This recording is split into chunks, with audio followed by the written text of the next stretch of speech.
Break तो बाद एक बार फिर तो ਤੁਹਾਡਾ ਸਵਾਗਤ ਹੈ ਪ੍ਰਾਈਮ ਟਾਈਮ ਦੇ ਵਿੱਚ। ਅੱਜ ਅਸੀਂ ਚਰਚਾ ਕਰ ਰਹੇ ਹਾਂ ਲਖੀਮਪੁਰ ਦੇ ਵਿੱਚ ਵਾਪਰੇ ਪੂਰੇ ਘਟਨਾਕ੍ਰਮ ਦੀ ਤੇ ਉਸ ਤੋਂ ਬਾਅਦ ਹੋ ਰਹੇ ਸਿਆਸੀ ਘਟਨਾਕ੍ਰਮ ਦੀ।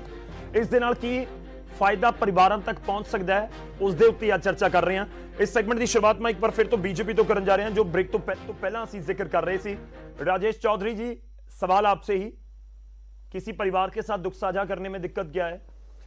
सवाल एक बार फिर से वही, क्योंकि सभी पैनलिस्ट सवाल बीजेपी के ऊपर यही उठा रहे हैं कि अगर वो नहीं जाते, अगर वहां पर राहुल गांधी ना पहुंचते, आम आदमी पार्टी के लीडर ना पहुंचते या फिर अकाली दल के लीडर ना पहुंचते तो फिर मामला कुछ और हो जाता, ठंडे बस्ते में चला जाता और इस तरह से एक्शन ना होता, इस तरह से बात आगे ना बढ़ती और इंसाफ में देर होती। देखिए गौरव जी, आप जब घटना घटी उसके तुरंत बाद आप देखिए जी, बैठ करके जैसे किसानों से बातचीत हुई और उन्होंने जो जो मांगा, आयोग का गठन में पहले आपको बता चुका हूं, और FIR, भले ही वो गृह मंत्री है, देश के गृह राज्य मंत्री है, पर उनके बेटे के खिलाफ भी FIR होती है जी। जो मांगा गया वो दिया गया और वहां न जाने देने का केवल एक ही मकसद था जी। किसी भी सरकार की प्राथमिकता रहती है कि लॉ एंड ऑर्डर कायम रहे, वहां शांति स्थापित हो, और यही उत्तर प्रदेश सरकार चाहती थी। जैसे ही शांति हुई तो सबको कहा गया 144 लागू है। राहुल गांधी के जाने से शांति भंग हो जाती जी भी गए, प्रियंका गांधी जी भी वहां गई। मैं जवाब लूंगा उनसे भी। प्रियंका गांधी के जाने से शांति भंग हो जाती, राघव चड्डा पहुंच जाते तो शांति भंग हो जाती, अगर पंजाब के आम आदमी पार्टी के या अकाली दल के लीडर पहुंच जाते तो शांति को दिक्कत हो सकती थी। आप ये कहना चाह रहे हैं? देखिए, पहले 2-3 दिन वहां पे तनाव था। लोकल प्रशासन चाहता था कि सब लोगों से बात करके किसी भी तरह शांति कायम की जाए। शांति कायम हो गई जी, तुरंत सबको वहां बुलाया जा रहा है। अब आइए, स्वागत है सबका। अच्छा, ऐसा कुछ था नहीं वहां जो छुपाया जा सके, छुपाने को कुछ था नहीं, सब कैमरों के सामने था।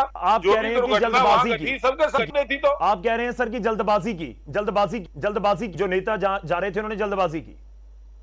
हाँ, जल्दबाजी की और जल्दी राजनीति करना चाहते थे साहब। इनका मकसद वहां कोई ये नहीं था कि वहां जाकर। अच्छा, मैं एक बात और कहना चाहूंगा, मैं एक बात और पूछना चाहूंगा। अपने कांग्रेस के प्रवक्ता हैं, बड़ा मैं सम्मान करता हूं उनका, बहुत अच्छे आदमी है, कि वहां इनके मुख्यमंत्री गए, चन्नी साहब भी गए, छत्तीसगढ़ के मुख्यमंत्री भी गए, 9 लोग उस इंसिडेंट में मारे गए। तो क्या 4 लोगों को ही ये मुआवजा देंगे? उनकी जान नहीं गई क्या? पत्रकार की जान नहीं गई क्या? और 3 लोगों को उन्होंने जिक्र किया, 5 लोगों का जिक्र किया। मॉब लिंचिंग से और 3 लोग मारे गए, उनको मुआवजा नहीं दिया जाना चाहिए था क्या? ये भेदभाव मौत पे नहीं करना चाहिए, कम से कम मेरा ये कहना है। चलो ठीक है, मुआवजा आपको देना था तो सबको मुआवजा दीजिए। मैं उस पॉइंट के ऊपर आऊंगा, मैं जवाब लेने की कोशिश करूंगा। नहीं, देखिए सीनियर लीडर है हमारे साथ, मैं उनसे बात करूंगा। रोडी साहब, गौरव जी सिर्फ आधा मिनट, एक सवाल है। वैद साहब जी वैद साहब कर लो, मैं रोडी साहब इंतजार कर रहे हैं। मैं बीजेपी के प्रवक्ता, बड़े सियाने लोग हैं, मैं एक इनसे सवाल पूछना चाहता हूं। अंशुल सक्सेना ट्वीट करते हैं, बीजेपी के लीडर वहां वीडियो के ऊपर, कैमरे के ऊपर आके कहते हैं कि इनमें खालिस्तान के लोग चले गए हैं, इनमें खालिस्तानी लोग हैं, इनमें भिंडरावाला के लोग हैं, उन्होंने ये सारा कुछ किया। मैं ये पंजाब के लोगों को, हिंदुस्तान के लोगों को ये बताना चाहता हूं, ऐसी बातें सिर्फ एंड सिर्फ बीजेपी से एक्सपेक्ट की जा सकती हैं और किसी से नहीं की जा सकती। ऐसी सियासत नहीं होनी चाहिए। हम लोगों को वहां खालिस्तानी, इनके लीडर्स ने कहा, लखीमपुर में खालिस्तानी कहा, भिंडरावाला फोर्स के बंदे बोला, एंड सिखिज्म के लिए भी दुर्भाषा जो बोली गई है। मैं ਆਪਾਂ ਉਹਦੇ ਉੱਪਰ ਜਵਾਬ ਲਵਾਂਗੇ। ਰੋੜੀ ਸਾਹਿਬ ਉਹ ਕਹਿ ਰਹੇ ਨੇ ਕਿ ਜਲਦਬਾਜ਼ੀ ਕਰ ਰਹੇ हैं ਸਾਰੇ ਸਿਆਸਤਦਾਨ ਉੱਥੇ ਸਿਆਸਤ ਕਰਨ ਨੂੰ ਕਿ ਇੰਨਾ ਵੱਡਾ ਹਾਦਸਾ ਵਾਪਰਿਆ ਤੇ ਥੋੜਾ ਜਿਹਾ ਸਿਚੁਏਸ਼ਨ ਨੂੰ ਨਹੀਂ ਦੇਖਣਾ ਕਿਸੇ ਨੇ ਵੀ ਦੇਖਿਆ, ਕਿਸੇ ਵੀ ਪੋਲੀਟੀਕਲ ਪਾਰਟੀ ਨੇ, ਕਿ ਜੇ ਉੱਥੇ ਜਾਣਗੇ ਤਾਂ ਫਿਰ ਦਿੱਕਤ ਹੋ ਸਕਦੀ ਹੈ, ਮਾਹੌਲ ਖਰਾਬ ਹੋ ਸਕਦਾ ਹੈ। ਤੁਸੀਂ ਜਲਦੀ ਸਿਆਸਤ ਕਰਨੀ ਸ਼ੁਰੂ ਕਰ ਦਿੱਤੀ। ਇਹਨਾਂ 2 ਗੱਲਾਂ ਕਹਿ ਰਹੇ ਆ। ਇੱਕ ਗੱਲ ਕਹਿ ਰਹੇ ਕਿ ਜਲਦਬਾਜ਼ੀ ਕਰ ਰਹੇ ਆ, ਦੂਸਰੀ ਗੱਲ ਇਹ ਕਹਿ ਰਹੇ ਆ ਕਿ ਅਸੀਂ ਜੋ ਕਿਸਾਨਾਂ ਨੇ ਮੰਗਿਆ ਸੀ ਉਹ ਦੇ ਦਿੱਤਾ। ਅੱਜ 1 ਸਾਲ ਦੇ ਕਰੀਬ ਹੋ ਜਾਣਾ ਲਗਭਗ ਥੋੜੇ ਦਿਨਾਂ ਨੂੰ ਜੀ, ਸਾਡੇ 700 ਤੋਂ ਵੱਧ ਕਿਸਾਨ ਸ਼ਹੀਦ ਹੋ ਚੁੱਕੇ ਆ। ਹਜੇ ਕੀ ਜਲਦਬਾਜ਼ੀ ਆ? ਉਹਨਾਂ ਨੇ ਠੰਡਾ ਵੀ ਕੱਟ ਲੀਆਂ, ਉਹਨਾਂ ਨੇ ਹਨੇਰੀਆਂ ਰਾਤਾਂ ਵੀ ਕੱਟ ਲੀਆਂ, ਗਰਮੀ ਵੀ ਕੱਟ ਲਈ, ਬਰਸਾਤ ਵੀ ਉੱਥੇ ਕੱਟ ਲਈ, ਤੇ ਕਹਿੰਦੇ ਅਸੀਂ ਮੰਗਾਂ ਪੂਰੀਆਂ ਕਰਤੀਆਂ, ਉਹਨਾਂ ਨੇ ਮੁਆਵਜ਼ਾ ਦਿੱਤਾ। ਭਰਾ ਜੀ ਸਾਡੀ ਕੋਈ ਮੰਗ ਨਹੀਂ। ਸਾਡੀ ਮੰਗ ਸਿਰਫ ਇਹ ਆ ਕਿ ਜਿਹੜੇ ਸ਼ਹੀਦਾਂ ਨੇ ਸ਼ਹਾਦਤ ਦੇ ਕੇ, ਇਸ ਦੇਸ਼ ਨੂੰ ਕੁਰਬਾਨੀ ਦੇ ਕੇ ਅੰਗਰੇਜ਼ੋਂ ਆਜ਼ਾਦ ਕਰਵਾਇਆ, ਅਸੀਂ ਇਹਨਾਂ ਕਾਲੇ ਅੰਗਰੇਜ਼ਾਂ ਤੋਂ ਹੁਣ ਇਹਨਾਂ ਨੂੰ ਮੁੜ ਕੇ ਗੁਲਾਮ ਨਹੀਂ ਕਰਵਾਉਣਾ ਚਾਹੁੰਦੇ। ਸਾਡੀ ਮੰਗ ਇਹ ਜਿਹੜੇ ਕਾਰਪੋਰੇਟ ਘਰਾਣਿਆਂ ਦੇ ਹੱਕ ਵਿੱਚ ਤੁਸੀਂ ਕਾਨੂੰਨ ਬਣਾ ਰਹੇ ਹੋ, ਉਹਦੀ ਵਾਪਸੀ ਸਾਡਾ ਮੰਗ ਹੈ, ਉਹਦੀ ਵਾਪਸੀ ਸਾਡਾ ਹੱਕ ਹੈ। ਤੇ ਤੁਸੀਂ ਕਹਿੰਦੇ ਨੇ ਕਿ ਅਸੀਂ ਪਰਿਵਾਰ ਨੂੰ ਮੁਆਵਜ਼ਾ ਦਿੱਤਾ। ਸਾਡੇ ਬੱਚਿਆਂ ਨੂੰ ਜਿਨ੍ਹਾਂ ਨੇ ਸ਼ਹਾਦਤ ਦਿੱਤੀ ਹੈ, ਤੁਸੀਂ ਉਹਨਾਂ ਨੂੰ 50 ਲੱਖ ਰੁਪਇਆ 45 ਲੱਖ ਰੁਪਇਆ ਕਹਿ ਕੇ, ਕੁਝ ਲੱਖ ਰੁਪਇਆ ਕਹਿ ਕੇ ਉਹਨਾਂ ਦੀ ਸ਼ਹਾਦਤ ਨੂੰ ਛੋਟਾ ਨਾ ਕਰੋ। ਇਦਾਂ ਨਹੀਂ ਕਿ ਉਹ ਪੈਸੇ ਲੈਣ ਲਈ ਉੱਥੇ ਮਰੇ ਆ, ਉਹ ਗਏ ਕਿਉਂ ਸੀ? ਉਹਨਾਂ ਦੀ ਮੰਗ ਕੀ ਸੀ? ਮੰਗ ਸੀ ਕਿ ਕਾਲੇ ਕਾਨੂੰਨ ਵਾਪਸ ਹੋਣ। ਸਾਡੀ ਅੱਜ ਵੀ ਉਹੀ ਮੰਗ ਹੈ ਕਿ ਇਹਦੇ ਨਾਲ ਦੇਸ਼ ਦਾ ਹਰ ਇੱਕ ਵਰਗ ਉਹ ਜਿਹੜਾ ਪ੍ਰਭਾਵਿਤ ਹੋਊਗਾ।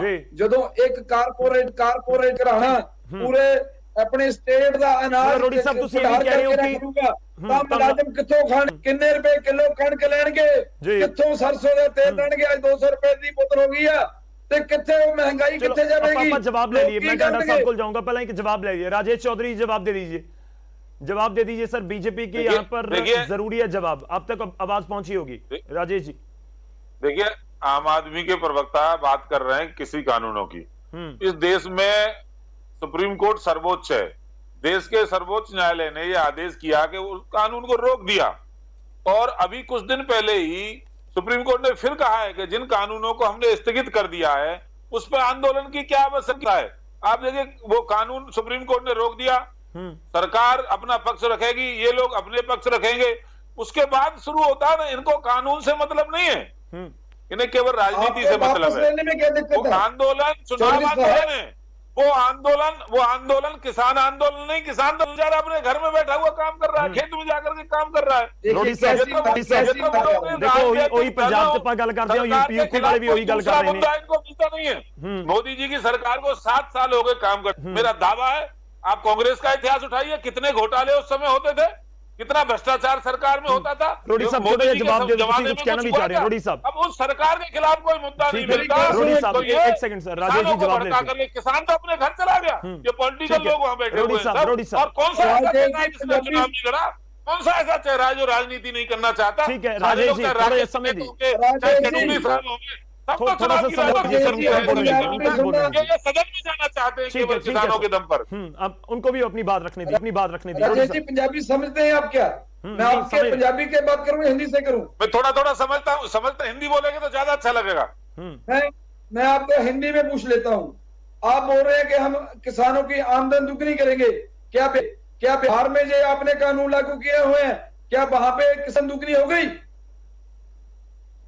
मोदी जी ने कहा था कि 2022 तक हम किसानों की आय दोगुनी करेंगे, तो उनकी लागत घटाएंगे।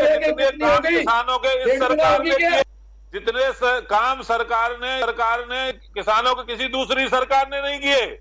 आप पंजाब की बात कर रही है, कानून पंजाब में तो पहले से ही प्रभावी है। कानूनों की बात कर रही है। ये कानून पंजाब में तो पहले पंजाब में आप विरोध नहीं करेंगे, वहां नहीं विरोध करेंगे, आप वहां भी तो लागू है कानून। मैं जो पूछ रहा हूँ उसका जवाब दीजिए, टाल मटोल मत कीजिए। अच्छा, अब कांग्रेस की सरकार ने 279 दिन में कैप्टन साहब की सरकार में ये 314 किसानों ने आत्महत्या की है पंजाब के अंदर। उसके खिलाफ आप बोलेंगे नहीं बोलेंगे? ठीक है सर, थोड़ा सा होल्ड कीजिए। एक बात सुनिए, ठीक है, मेरी आपसे विनती है, आप पंजाब का मंडी ढांचा जो है उसे स्टडी कीजिए और फिर अपनी पार्टी में उसकी बात रखें। पूरे देश में ऐसा मंडी ढांचा होना चाहिए कि जहां पे किसान अपनी फसल लेके जाए और एमएसपी पे उसकी फसल खरीदी जाए। देखिए, हमारा देश जो है किसानों का देश है, और हमारा देश कांग्रेस सही कर रही है पंजाब के अंदर, गाँव में रहने वाला देश है। पार्टी का समर्थन कर रहे हैं पंजाब के अंदर, किसी का समर्थन नहीं कर रहे हैं, का समर्थन कर रहे हैं पंजाब के अंदर। आप बात को उधर को मत घुमाइए। मैं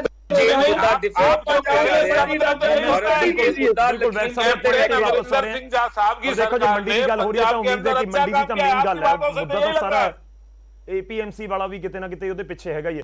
चलो एक सेकंड होल्ड करो सर, टांडा साहब बहुत देर से इंतजार कर रहे हैं। थोड़ा सा इंतजार कीजिए राजेश जी और रोडी साहब, थोड़ा सा इंतजार कीजिए। वैद साहब मैं आपके ਤੁਹਾਡੇ ਕੋਲ भी आ रहे हैं। टांडा जी, ਸ਼੍ਰੋਮਣੀ ਅਕਾਲੀ ਦਲ ਤੋਂ ਸਵਾਲ ਹੈ ਜੋ ਮੈਂ ਪਹਿਲਾਂ ਵੀ ਕਰ ਰਿਹਾ ਸੀ, ਤੇ ਇਸ ਸਭ ਦੇ ਵਿਚਾਲੇ ਤੁਹਾਨੂੰ ਲੱਗਦਾ ਹੈ ਕਿ ਲਖੀਮਪੁਰ ਦੀ ਘਟਨਾ ਦੇ ਵਿਚਾਲੇ ਆਪਾਂ ਨੂੰ ਜ਼ਿਕਰ ਕਿਸਾਨ ਅੰਦੋਲਨ ਦਾ ਵੀ ਕਰਨਾ ਜ਼ਰੂਰੀ ਹੋ ਗਿਆ ਉਸ ਪੂਰੇ ਮੁੱਦੇ ਵਿੱਚ? क्योंकि बीजेपी तो कहती है कि देखो सुप्रीम कोर्ट दे विच है कि सुप्रीम कोर्ट ने रोक लगाई है तो अंदोलन क्यों हो रहा है?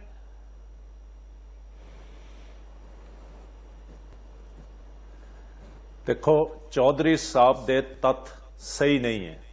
ਚੌਧਰੀ ਸਾਹਿਬ ਨੂੰ ਇਹ ਜਾਣਕਾਰੀ ਲੈਣੀ ਪਊਗੀ ਕਿ ਪੂਰੇ ਦੇ ਪੂਰੇ यूपी बिहार ਜਿੰਨੀਆਂ ਸਟੇਟਸ ਹੈ ਇਹਨਾਂ ਦੇ ਵਿੱਚ ਪ੍ਰੋਕਿਉਰਮੈਂਟ ਨਾ ਹੋਣ ਕਰਕੇ ਬਹੁਤ ਸਸਤਾ ਅਨਾਜ ਵਿਕਦਾ ਹੈ, ਲੋਕ ਮਾਰ ਝੱਲਦੇ ਹੈ। ਉਹਦਾ ਫਾਇਦਾ ਪੰਜਾਬ ਦੀ ਸੂਬੇ ਦੀ ਸਰਕਾਰ ਨੇ ਐਤਕੀ ਬਹੁਤ ਜ਼ਿਆਦਾ ਪ੍ਰੋਕਿਉਰਮੈਂਟ ਉੱਥੋਂ ਲਿਆ ਕੇ ਕਣਕ ਤੇ ਝੋਨਾ ਕਈ ਹਜ਼ਾਰ ਕਰੋੜ ਇਹਨਾਂ ਦੇ ਮੰਤਰੀ ਬਣਾ ਗਏ। ਇਹਨਾਂ ਨੂੰ ਮੈਂ ਇਹ ਵੀ ਤੱਥ ਕਰੈਕਟ ਕਰਨਾ ਚਾਹੁੰਦਾ ਹੈ ਕਿ ਪੰਜਾਬੀਆਂ ਨੂੰ ਸਮਝਣ ਦੀ ਕੋਸ਼ਿਸ਼ ਕਰੋ। ਅਸੀਂ ਤਾਂ ਕੋਰੋਨਾ ਦੇ ਸਮੇਂ ਵੀ ਲੰਗਰ ਲੈ ਪਹੁੰचे, ऑक्सीजन ले पहुंचे। जे अगर गुजरात में भूकंप आया तो वहां 2 लाख आदमियों के लिए लंगर लेके पंजाबी पहुंचे और पंजाबियों का पहुंचना, अकाली दल का पहुंचना इन मृतक के पास, उनका दुख बांटना ये स्वाभाविक है हमारे लिए। हम जो भी पीड़ित होता है उसके पास पहुंच करते हैं और हिंदुस्तान का किसान स्ट्रेस में है, पंजाब का किसान ज्यादा स्ट्रेस में है। यहां मैकेनाइज्ड है, ओवर एक्सप्लॉइटेड लैंड है, हमारे वाटर रिसोर्सेज बहुत ज्यादा एक्सप्लॉइट हो चुके हैं। हमारी जो फसल बदल के लिए गवर्नमेंट ऑफ इंडिया ने आज तक नहीं सोचा। और जितनी भी ये पंजाब में मंडी की बात की थी आम आदमी पार्टी वालों ने, मैं बता दूं ये सारी की सारी मंडी ये अकाली दल के समय में क्रिएट हुई है और ये जो सिस्टम है इसको आप किल करने जा रहे हो। आपने 10 महीने जो किसानों को ना सुन के उनकी पेशेंस तोड़ी है, ये उसके फलस्वरूप ये कुछ हो रहा है। और जो आपके मंत्री के बेटे पे इल्जाम लगे हैं उनको तुरंत गिरफ्तार करना आपका धर्म है, आपका फर्ज है और इस हालात में हमारा जाना स्वाभाविक है। वैद साहब जी ठीक है, वैद साहब एक रिएक्शन ਤੁਸੀਂ ਉਸ ਦੇ ਉੱਤੇ ਦੇ ਦਿਓ, ਕਿਉਂਕਿ ਬੀਜੇਪੀ ਦੇ ਬੁਲਾਰੇ ਪ੍ਰਵਕਤਾ ਇਸ ਸਮੇਂ ਕਹਿ ਰਹੇ ਨੇ ਕਿ ਜਦੋਂ ਤੁਸੀਂ ਮੁਆਵਜ਼ੇ ਦਾ ਜ਼ਿਕਰ ਕੀਤਾ ਤਾਂ ਕੁਝ ਲੋਕਾਂ ਤੱਕ ਸੀਮਿਤ ਕਿਉਂ ਹੈ? ਉੱਥੇ ਤਾਂ 8 ਲੋਕਾਂ ਦੀ ਮੌਤ ਹੋਈ ਹੈ ਕਿ ਸਾਰਿਆਂ ਦੇ ਲਈ ਹੋਏਗਾ ਤੇ ਉਹ ਕੁਝ ਲੋਕਾਂ ਤੱਕ ਸੀਮਿਤ ਕਿਉਂ ਹੈ? गौरव जी ਇਹ ਤਾਂ ਜਿਹੜੇ ਸਾਡੇ ਮਿਸਟਰ ਰਾਜੇਸ਼ ਚੌਧਰੀ ਪੰਜਾਬ ਦਿਆਂ ਨੂੰ ਵੀ ਨਹੀਂ ਦਿੱਤਾ ਕਿਸਾਨਾਂ ਨੂੰ। ਇਹ ਸਵਾਲ ਤਾਂ ਜੋਗੀ ਜੀ ਨੂੰ ਕਰਨ। ਮੈਂ ਇੱਕ ਮਿੰਟ ਜਰਾ ਚੌਧਰੀ ਜੀ ਨੂੰ ਇਹ ਚਾਹੀਦਾ ਹੈ ਯੋਗੀ ਜੀ ਨੂੰ ਪੁੱਛਣ ਕਿ ਜਿਹੜਾ ਇਹ ਮੁਆਵਜ਼ਾ ਦਿੱਤਾ ਹੈ ਉਹ ਬੀਜੇਪੀ ਦੇ ਜਿਹੜੇ ਵਰਕਰ ਉੱਥੇ ਲਿੰਚਿੰਗ ਹੋਈ ਹੈ, ਮਰੇ ਨੇ, ਸਾਨੂੰ ਉਹਨਾਂ ਵੀ ਉਹਨਾਂ ਨੂੰ ਵੀ ਦੇਣਾ ਚਾਹੀਦਾ ਸੀ। ਮੈਂ ਗੌਰਵ ਜੀ ਇੱਥੇ ਇੱਕ ਗੱਲ ਤੁਹਾਨੂੰ ਰੈਫਰੈਂਸ ਦੇ ਕੇ ਦੱਸਣਾ ਚਾਹੁੰਦਾ ਕਿ ਇਹ ਇਨਸੀਡੈਂਟ ਐਡਾ ਵੱਡਾ ਬਾਰਬਰਤਾ ਵਾਲਾ ਇਨਸੀਡੈਂਟ ਹੋਇਆ, ਸਾਰੇ ਵਰਲਡ ਨੇ ਇਸ ਇਨਸੀਡੈਂਟ ਨੂੰ ਕ੍ਰਿਟਿਸਾਈਜ਼ ਕੀਤਾ ਹੈ। ਯੋਗੀ ਸਰਕਾਰ ਨੇ ਫਟਾਫਟ 45 ਲੱਖ ਰੁਪਈਆ ਤੇ ਨੌਕਰੀ ਅਨਾਉਂਸ ਕਰ ਦਿੱਤਾ। ਇਹ ਮੈਟਰ ਜੇ ਲੀਗਲੀ ਦੇਖਿਆ ਜਾਏ, ਟਾਂਡਾ ਸਾਹਿਬ ਸਾਡੇ ਬਹੁਤ ਸੀਨੀਅਰ ਐਡਵੋਕੇਟ ਨੇ, ਇਹ matter was in between 2 private party, ਇਹ 2 ਪਾਰਟੀ ਦੇ ਵਿੱਚ ਸੀਗਾ। ਯੋਗੀ ਜੀ ਨੇ ਫਟਾਫਟ ਉੱਥੇ 45 ਲੱਖ ਰੁਪਇਆ ਅਨਾਉਂਸ ਕਰਤਾ। ਇਹਦੇ ਤੇ ਸਾਨੂੰ ਇਤਰਾਜ਼ ਨਹੀਂ ਹੈ, ਬਟ ਇਸ ਇਨਸੀਡੈਂਟ ਨੂੰ ਜਿਵੇਂ ਪਹਿਲੇ ਇਨਸੀਡੈਂਟ ਚਾਹੇ ਉਹ ਹਾਥਰਸ ਦਾ ਸੀ, ਚਾਹੇ ਪੁਨਾਓ ਦਾ ਸੀ, ਚਾਹੇ ਮਨੀਸ਼ ਗੁਪਤਾ ਮਰਡਰ ਸੀ, ਦਿਵਾੜੀ, ਉਹਨੂੰ ਦਬਾਉਣ ਦੇ ਲਈ ਫਟਾਫਟ ਇਹ ਸਾਰਾ ਕੁਝ ਕੀਤਾ। ਜਿਹੜੀਆਂ ਪੋਲੀਟੀਕਲ ਪਾਰਟੀਆਂ ਉੱਥੇ ਗਈਆਂ ਉਹ ਦਬਾਅ ਬਣਿਆ ਉਹਨਾਂ ਦੇ ਉੱਤੇ, ਤਾਂ ਸੁਪਰੀਮ ਕੋਰਟ ਨੇ ਉਹਦਾ ਸੰਗਿਆਨ ਲਿਆ, ਤਾਂ ਯੋਗੀ ਸਾਹਿਬ ਥੋੜੇ ਜਿਹੇ ਅੱਜ ਮੂਵ ਹੋਏ ਨੇ। ਇਹ ਜਿਹੜਾ ਪ੍ਰੈਸ਼ਰ है ये सरकार बनना चाहिए ताकि इंसाफ हो सके। अपने को खत्म हो चला। एक फाइनल कमेंट राजेश चौधरी जी आपका, एक फाइनल लोग जानना चाहते हैं कि क्या यूपी सरकार ये तय करेगी या भरोसा देगी लोगों को कि अगले 1 हफ्ते में, 10 दिन में, 15 दिन में, 1 महीने में जांच पूरी हो जाएगी? कब तक सलाखों के पीछे होंगे और जो उनके चार्जेस हैं फ्रेम हो जाएंगे उनके खिलाफ इस पूरे मामले में, कि कोई समय सीमा है इस जांच की? देखिए आपके ही चैनल पर न्यूज 18 इंडिया पर आज योगी जी का इंटरव्यू आया है, आप देखिए उसको, कितना बेबाकी से बोले। अमीश देवगन जी ने वो इंटरव्यू किया है, उन्होंने साफ साफ शब्दों में कहा है कोई कितना भी बड़ा व्यक्ति हो, कितने भी बड़े ओहदे पर बैठा हो, यदि दोषी है तो उत्तर प्रदेश सरकार उसको नहीं बख्शेगी, कोई भेदभाव नहीं करेगी। जो पीड़ित हैं उनके साथ न्याय होगा। लोग तो जानना चाहते हैं कि आप नहीं बख्शेंगे, लेकिन कितनी देर में? स्थान जेल में। आप बताइए सर कितनी देर में? लोग तो जानना चाहते हैं कि ठीक है आपकी बात मान ली, आप बताइए 1 महीने में, 2 महीने में, क्योंकि जांच तो फिर ठंडे पत्ते में चला जाता सब कुछ। तो यहाँ गुंडों का राज होता था, या अपराधियों का, मवालियों का, माफिया का राज होता था। योगी जी ने कानून का राज कायम किया है और वो निश्चित रूप से कायम रहेगा। किसी के साथ अन्याय नहीं होगा, नहीं होगा, नहीं होगा। चलो शुक्रिया सर, बहुत बहुत धन्यवाद। सारे मेहमानों का बहुत बहुत धन्यवाद साडे नाल इस पूरी गलबात दे विच शामिल होण दे लई। ਸਿਆਸਤ ਇਸ ਪੂਰੇ ਮੁੱਦੇ ਉੱਤੇ ਬੇਸ਼ੱਕ ਹੋ ਰਹੀ ਹੈ, ਸਿਆਸੀ ਆਗੂ ਉੱਥੇ ਜਾ ਰਹੇ ਨੇ, ਬੀਜੇਪੀ ਆਪਣੇ ਤਰਕ ਦੇ ਰਹੀ ਹੈ ਜਾਂ ਫਿਰ ਭਰੋਸਾ ਦੇ ਰਹੀ ਹੈ ਕਿ ਇਨਸਾਫ ਹੋਏਗਾ। ਪਰ ਸਵਾਲ ਕੀ ਹੈ, ਦੋ ਚੀਜ਼ਾਂ, ਕਿ ਇੱਕ ਇਸ ਪੂਰੇ ਮਾਮਲੇ 'ਚ ਕਿਤੇ ਇਹ ਨਾ ਹੋਵੇ ਕਿ ਬਾਕੀ ਮਾਮਲਿਆਂ ਦੀ ਤਰ੍ਹਾਂ ਇਸ ਤੋਂ ਪਹਿਲਾਂ ਵੀ ਕੁਝ ਘਟਨਾਵਾਂ ਅਤੀਤ ਦੇ ਵਿੱਚ ਬਹੁਤ ਸਾਰੀਆਂ ਅਜਿਹੀਆਂ ਨੇ ਜੋ ਜਾਂਚ ਕਮੇਟੀਆਂ ਦੀਆਂ ਪਹਿਲਾਂ ਦੇ ਵਿੱਚ ਗੁੰਮ ਹੋ ਕੇ ਰਹਿ ਗਈਆਂ, ਕਿਤੇ ਇਹ ਮਾਮਲਾ ਉਸ ਤਰੀਕੇ ਨਾਲ ਤਾਂ ਨਹੀਂ ਹੋ ਜਾਏਗਾ।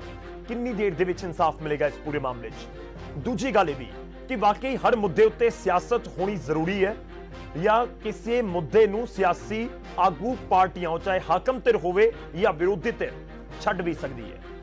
ਖੈਰ ਅਜਿਹਾ ਮੁੱਦਾ ਕੋਈ ਲੱਗਦਾ ਤਾਂ ਨਹੀਂ ਹੈ, ਪਰ ਇਸ ਵਾਰ ਜ਼ਰੂਰ ਲੱਗ ਰਿਹਾ ਕਿ ਯੂਪੀ ਸਣੇ ਪੰਜਾਬ ਦੀ ਸਿਆਸਤ ਦੇ ਵਿੱਚ ਵੀ 2022 ਦੀਆਂ ਚੋਣਾਂ ਦੇ ਵਿੱਚ ਵੀ ਇਹ ਮੁੱਦਾ ਗੂੰਜੇਗਾ ਔਰ ਜ਼ਬਰਦਸਤ ਤਰੀਕੇ ਨਾਲ ਗੂੰਜਦਾ ਨਜ਼ਰ ਆਏਗਾ। ਪ੍ਰਾਈਮ ਟਾਈਮ ਦੇ ਵਿੱਚ ਅੱਜ ਦੇ ਲਈ